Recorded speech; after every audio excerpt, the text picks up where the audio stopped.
에고의 작아짐. 에고는 늘 자신이 작아지지는 않는지 경계한다.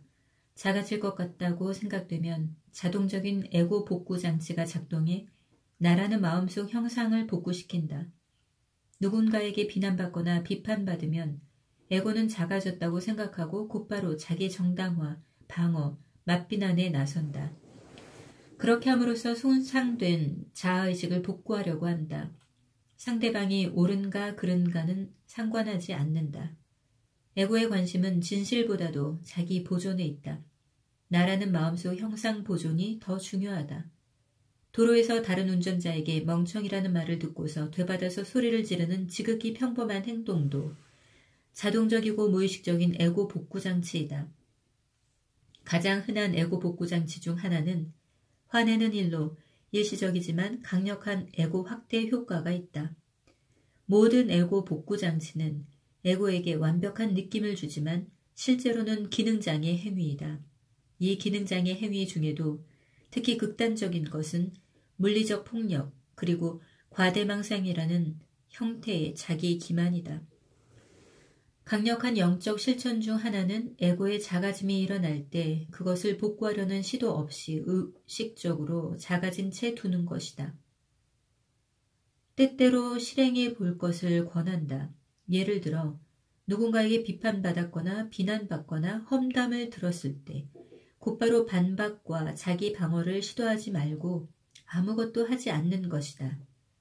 자기 이미지가 축소되도록 놓아두고 그때 자신 깊은 곳에서 느껴지는 것에 깨어 있으라. 몇 초 동안은 자기 자신이 작아졌다는 불쾌감이 있을 것이다.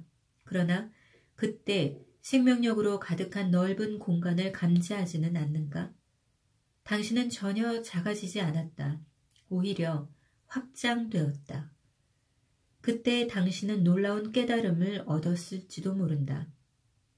어떤 의미에서 자신이 작아진 것처럼 느껴져도 그것에 대해 외부적으로만이 아니라 내면적으로도 전혀 반응하지 않고 있으면 실제로 어떤 것도 작아지지 않았고 오히려 작아짐으로써 더 커졌음을 깨닫게 될 것이다. 자신을 방어하거나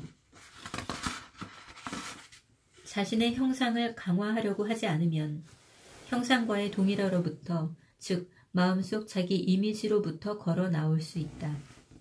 에고의 관점에서 보면 작아짐으로써 당신은 역으로 더 넓어지며 순수한 있음이 앞으로 나올 여유 공간이 생긴다.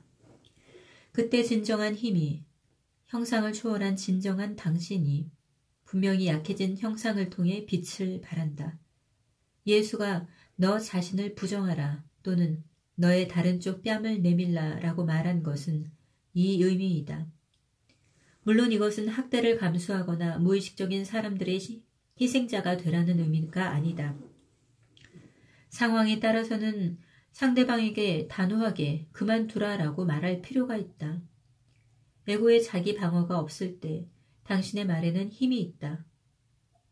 그것은 단순한 대응과는 다르다. 필요하다면 단호하고 분명하게 아니오라고 말해야 한다.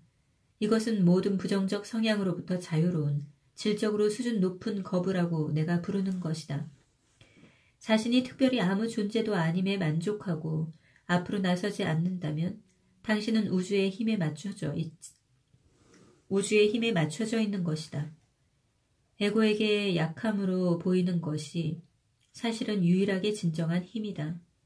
이 영적 진리는 우리 시대의 문화적 가치관 그리고 이 시대가 사람들에게 조건 지우는 행동과는 정반대의 위치에 있다. 산이 되기보다는 천하의 깊은 골짜기가 되라고 노자의 도덕경은 가르친다. 그러면 당신의 정체성을 회복할 수 있고 모든 것이 너에게 흘러들어올 것이라고. 마찬가지로 예수는 비슷한 의미의 우화에서 이렇게 가르쳤다. 초청을 받았을 때 차라리 가서 가장 끝자리에 앉으라. 그러면 너를 청한 자가 너더러 벗이어 올라앉으라 할 것이다. 그때야 함께 테이블에 앉은 모든 사람 앞에서 존경받을 것이다. 왜냐하면 자기를 높이는 자는 누구나 낮아지고 자기를 낮추는 자는 높아지기 때문이다. 이 실천의 다른 한 가지 방법은 자의식을 강화하기 위해 자신을 과시하거나 돋보이려 하거나 특별한 존재가 되려 하거나 강한 인상을 주려고 하거나 관심을 끌려고 하지 않는 것이다. 여기에는 모두가 의견을 내세울 때 자신의 의견을 말하는 것을 자제하고 이때 그것이 어떤 느낌인가를 관찰하는 것도 포함된다.